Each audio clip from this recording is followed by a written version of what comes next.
Miss Elaine Stepter, how are you today? I'm doing good. How are you this morning? I'm good. I'm glad to see you again. Thank you for allowing me to interview you. Thank you. Because I didn't know this was going to happen. You ran off back to Vegas I on me. know, right? Well, thank you for having me. I appreciate it. I appreciate you doing it.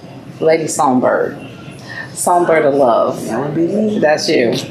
So let's talk about your career, where you started from, because I read that you started from, well, I'm not going to say you started from Rolls Royce, but I know that was a big part of your career, dealing with Rolls Royce and other groups. Right. I started actually in church, like most vocalists. I sing in the junior and youth choir, which is where I discovered that I had a voice. My music director in church, she was like, "Oh, Elaine, I want to put you up front on the song." I was like, "No, I'm not ready."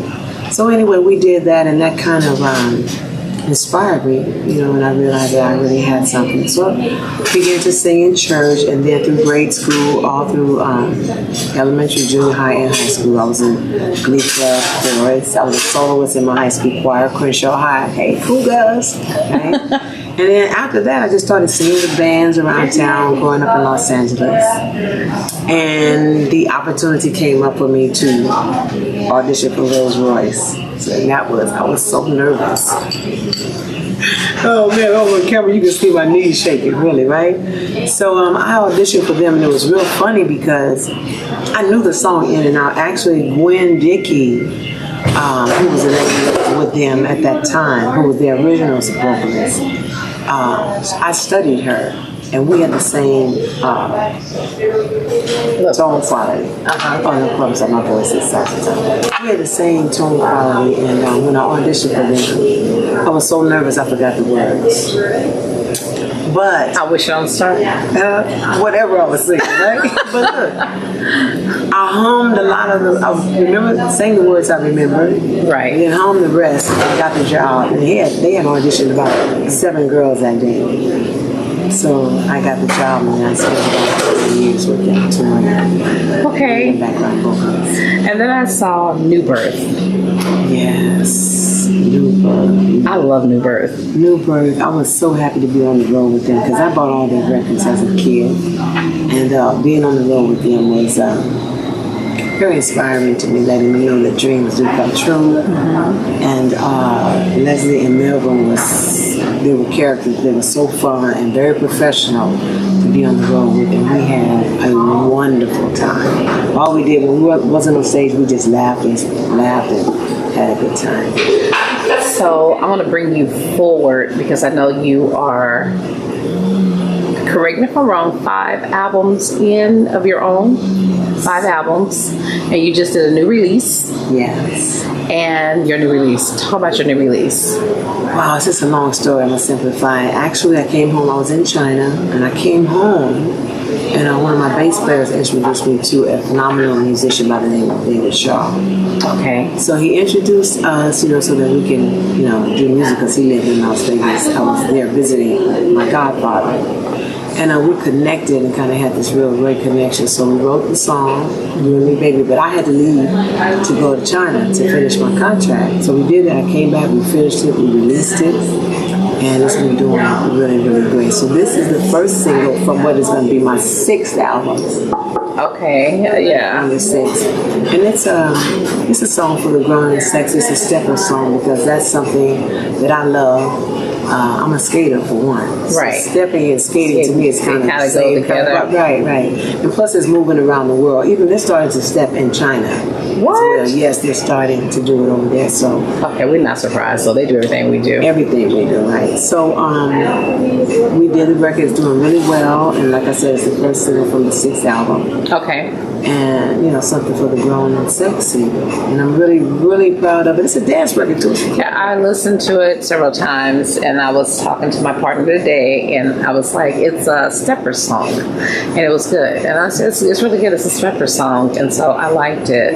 But I'm gonna take you back because I know you did this one, but we're gonna go back to China. We're gonna go back to China, Shanghai. So you ended up in Shanghai doing doing a residency. Correct. Okay.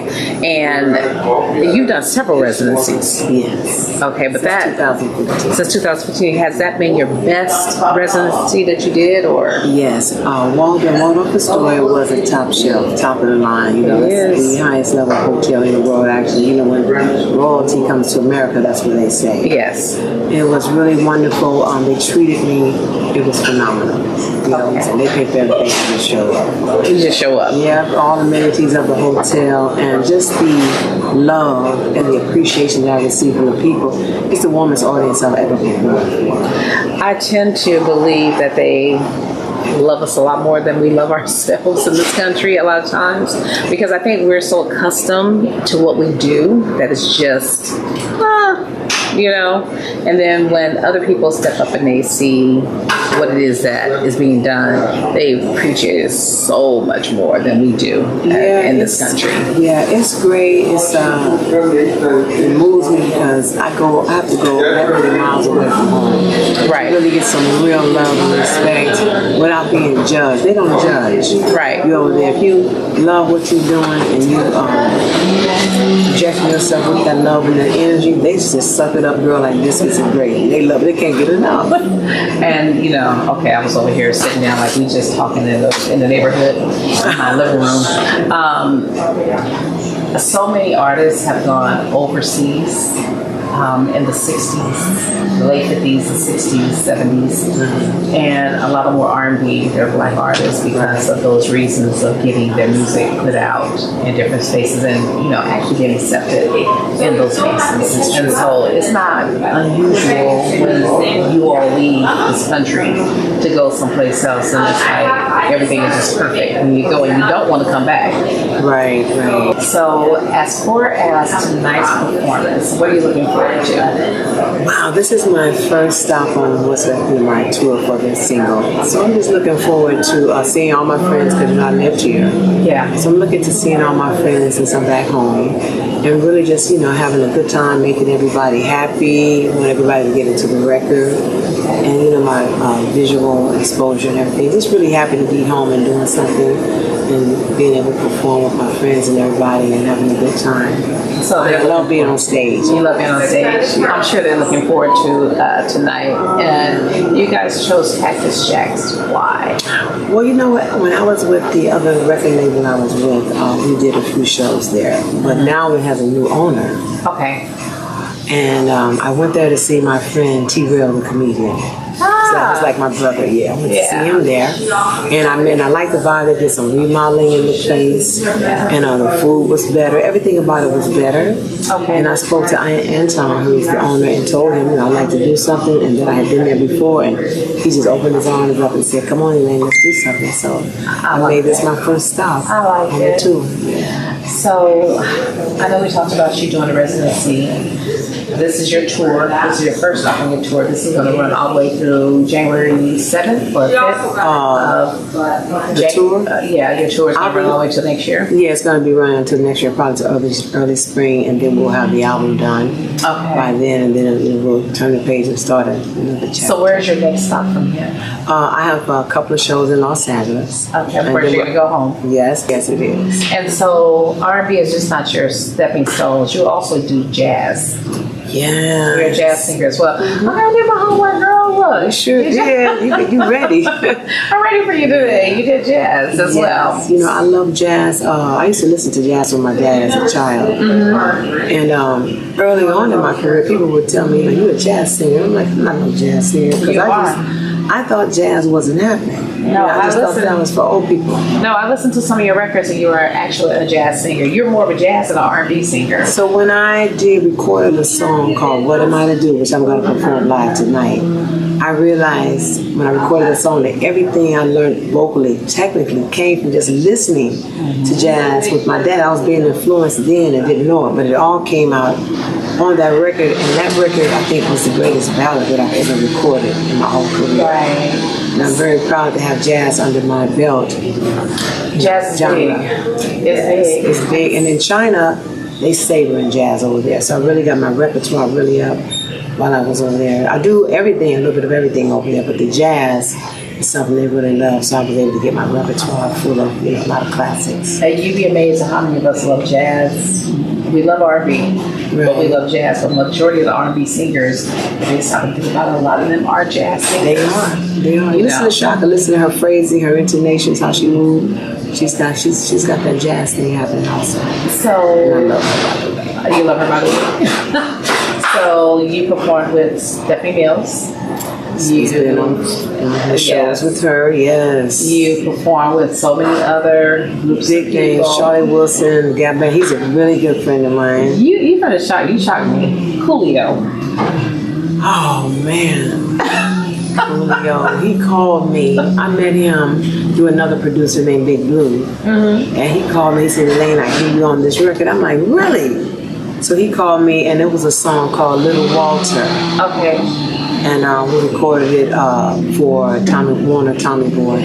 Okay. Warner Records for him. It was supposed to be one of his records. It did come out on one of his albums. Okay. So I was very, very proud of that. He was so easy to work with. He just told me, Lane, just do your thing. You know what I mean? He was producing, but he also had another producer. Right. But it was really nice working with him because he just let me do my thing. A lot of producers won't do that. They'll want you to do exactly, which is okay sometimes, but you got to be able to feel it and hear it in order to do it. Right. And if you can't, then you and the producer got an issue. You know what I'm saying? Right. This ain't gonna work well. Yeah, but Coolio really well respected me as an artist, and he let me do my thing, and it went really well.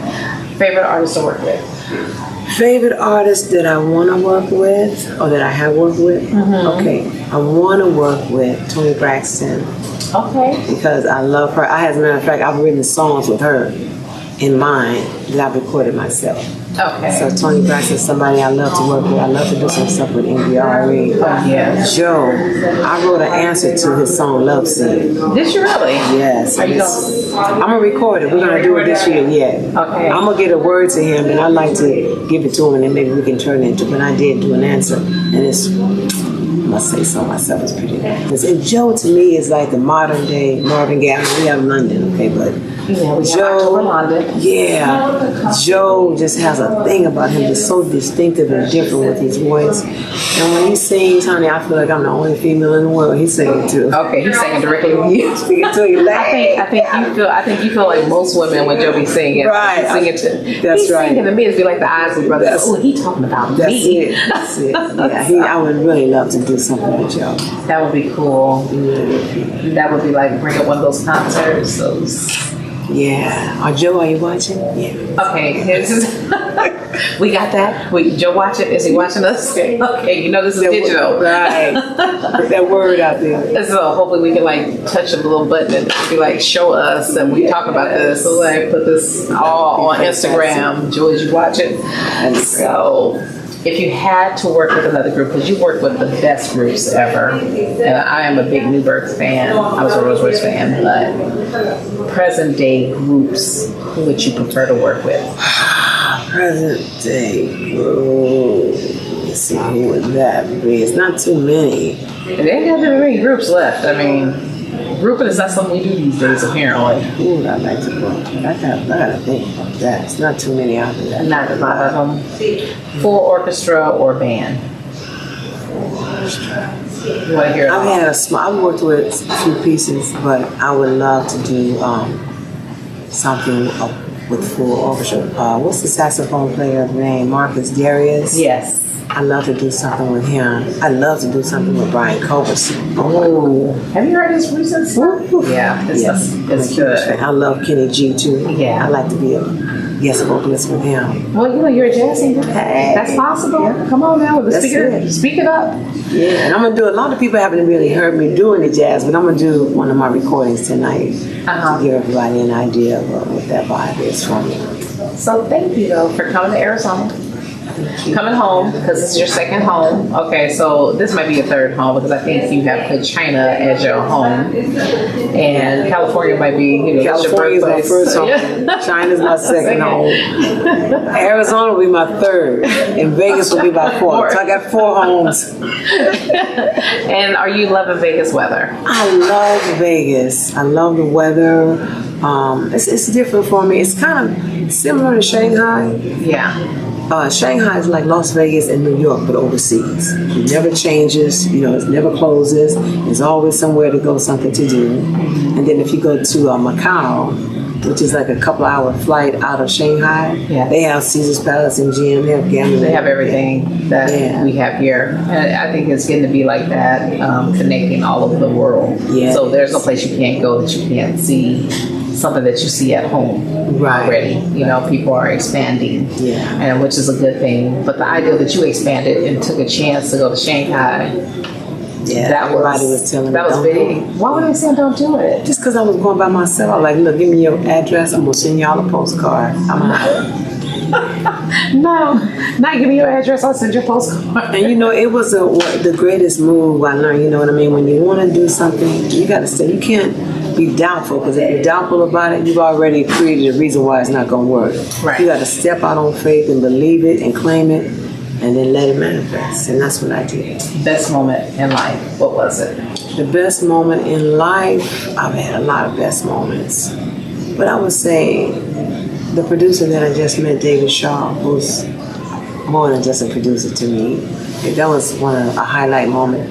Because 2024 was a very challenging year for me. I had to bury my daughter, and to meet him, it just kind of brought a lot of brightness, and this new record that we have out. So that I would say one of the brightest moments of my life and my whole career. I would say that. Sorry for your loss. And he brought a lot of sunshine to my life, and he does music, and it was like what I've been asking God for. It's music. Somebody who does music be a part of your life. Dreams come true, you all. They do. Favorite saying? The fat lady will not sing as long as I have the mic in my hand. Boom. Take note. She that's my mic. And that's another way of saying, no matter what happened, no matter what nobody's saying, you continue to be true to the game, and it'll be true to you. Yeah, that's another way of saying. Because she can't. If the fat lady say it's not over till the fat lady sing, as long as I got the mic, she can't sing. She can't sing as long as she got the mic. As long as I got the mic in my hand, she will be in the audience watching. She'll be fighting to get to the stage. You be like, hold her back. It's an encouraging kind of statement. Just stay at it and be true to it. So I'll take you one step backwards. I'll take you back to church. Favorite church song that you sung, that you led? Lord, don't you let me fade. I want to be in your pride. And when my faith gets weak, oh Lord, keep me by your side. It's a song called Lord, Don't Let Me Fade. I used to sing that with the junior choir. Ooh, we used to kill with that one. Yes. And that was sung in my church too. That was one of the songs sung in my church as well. So. That was one of my favorites. That was one of your favorites? Yeah. So moving from the children's choir to the junior choir to the mass choir of the church, all the way to where you are right now. God is real. Things come true. You just stay true to what you do and believe in yourself. No matter, because you're not going to please everybody. You know what I mean? Him first and you second. Yes. Believe in yourself and what you do. And I'm sitting here to let you know that dreams come true and it can happen. Well, I'm Step out on faith. So glad that you took the interview. I'm glad we got a chance to connect. Finally. At T-Real's birthday party. At the surprise. T-Real brings so many people together, don't he? Yeah, he does. At the surprise birthday party we waited for hours for. Okay. Well, how many was it? 5? 3 or somewhere close to that. You know what? It was so funny. I just sat there. I'm looking at everybody looking at each other like, what are we doing? So, but it was a great party. It was you can great. see. You saw the love y'all gave him when he came to the door. Yeah, he was so surprised. And it was great. That was a great moment and stuff. Yes, it was. But I was glad that I got a chance to meet you, and I know that you will do well tonight. Yeah, I'm looking forward to it. I'm inspired. Have you sold out all tickets yet? Tickets sales are looking really great. We should have a full house tonight. Okay. Yeah, and I have promotional items, I have music, t-shirts, all kind of souvenirs that I'm going to have to give away. We have a raffle, so we're going to have some prizes. It's going to be good. So you're going to allow us to get that song on radio? Are you kidding me? Definitely. I sent it to you, didn't I? No, but I looked it up. I thought I sent it in the email. Mm-mm. You sent the email. I sent everything except that one. Yeah. Oh, Elaine. I thought I sent But I went on, I went online and I started just listening to you know, everything. Because sometimes we don't know what happens to lead singers of groups. Right. So, you know, your 70s and your 80s groups, a lot of them, they just disappear, you know. And the only way they come back to life is when somebody does a remake of their songs. And then, you know, now you got a whole different generation of people saying, you're crazy, this is better than the first one. And I'm like, no. And so that's the only way you get a chance to hear it. But I'm glad that you're still carrying a lot of those songs with you. Yeah, R&B is my foundation. Gospel R&B is my foundation. But girl, you a jazz singer. All right, y'all heard it. I received that though. I'm proud. Yeah, so thank you. Hopefully I'll see you this evening. Yes, and you and your radio station. Yeah, we'll try to make that work. I appreciate it. I appreciate and you. I'll make sure you get the record as soon as we. Okay, and but you said you already looked it up. I looked it up. Girl, I was nosy. I just looked it up. That's so we're right. gonna go ahead and close out, but I want to make sure we just stay in touch with each other because you have that album going to drop, and I want to be able to interview you when it drops, and before you go back to China. That sounds fantastic. I'm looking forward to the magazine. Oh yeah, but we need to find out what is your website. How can we get a hold of you? Okay, you can reach me at ElaineStepter.com. Okay, and from there I have my menu. You can click my Instagram, my Facebook, Twitter, and all of that's connected to my website. Okay, and also Instagram is Stepter LaSwan 23. Okay, yeah, and also your tour dates are on there. Yes, where I'm going to be is on there as well. All right, so y'all heard it here in Arizona. And here at our Tubi tonight, live with the group Heat. Let me mention my guest act tonight will be the phenomenal quartet group, 4 men named Heat. They're gonna blow it up. Okay, all right, Tiffany. Thank you, Elaine. Thank you. I appreciate it so much. I appreciate you. God bless you. Okay, God bless you as well. Thank you.